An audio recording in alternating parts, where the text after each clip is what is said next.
Doctor ortho, अब दर्द भी घुटने टेकेगा। नमस्कार, मैं रवि सिंह, स्वागत है आपका चैनल पर न्यूज हरियाणा, पंजाब और हिमाचल में।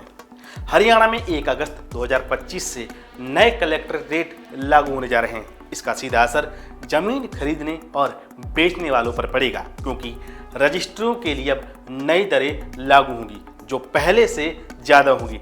इससे सरकार को तो ज़्यादा राजस्व मिलेगा, लेकिन आम आदमी की जेब पर ज़रूर बोझ बढ़ेगा। पिछले साल सरकार ने 1 जनवरी और 1 दिसंबर को कलेक्ट्रेट रेट में संशोधन किया था और ये दरें 30 मार्च 2025 तक मान्य थी।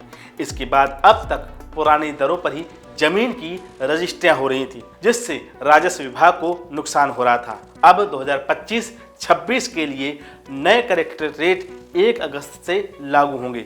मुख्यमंत्री न्याय सिंह सैनी के नेतृत्व में रेवेन्यू विभाग ने सभी मंडल कमिश्नरों और जिलों के उपायुक्तों को इसके आदेश दे दिए हैं।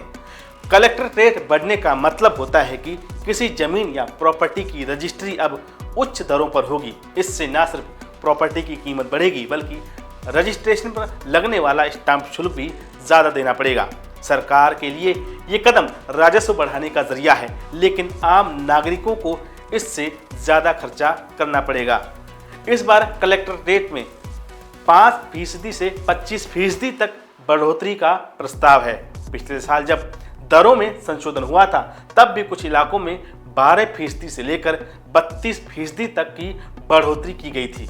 रुकावट के लिए खेद है। जियो के साथ करें 349 रुपये में धमाकेदार शुरुआत। 28 दिनों तक रोज मिलेगा 2 GB डाटा 50 दिनों के लिए। जियो एयर फाइबर का ट्रायल फ्री। 90 दिनों के लिए जियो हॉटस्टार का सब्सक्रिप्शन और 50 GB AI जियो क्लाउड स्टोरेज भी फ्री।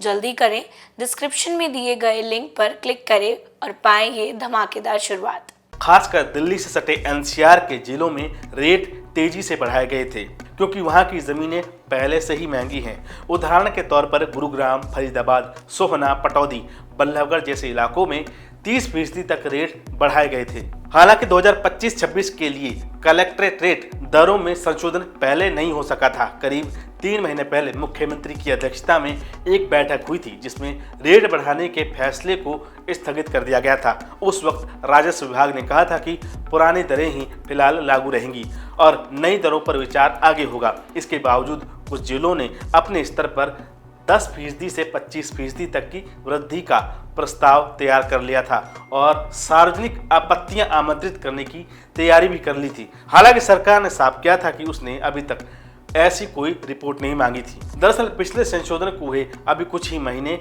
हुए थे, इसीलिए नई बढ़ोतरी को फिलहाल टाल दिया गया था।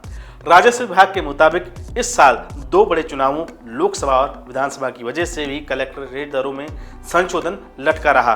लोकसभा चुनाव के चलते अप्रैल में ये फैसला टालना पड़ा और फिर अगस्त में विधानसभा चुनाव की घोषणा हो गई थी। सरकार ने अक्टूबर में कार्यभार संभाला और दिसंबर 2024 में पिछली बार कलेक्टर रेट में संशोधन किया था। कलेक्टर रेट का क्या मतलब होता है? दरअसल कलेक्टर रेट जमीन की न्यूनतम तय कीमत होती है, जिस पर सरकारी तौर पर रजिस्ट्री की जा सकती है। इससे कम कीमत पर रजिस्ट्रेशन की अनुमति नहीं होती। ये दरें हर साल बदलती जाती हैं, ताकि जमीन की वास्तविक कीमत और सरकारी मूल्यांकन में अंतर कम किया जा सके। पहले जब दरें तय नहीं होती थी तो रजिस्ट्रियों में गड़बड़ियों की गुंजाइश रहती थी, लेकिन अब इस पर काफ़ी हद तक रोक लगी है।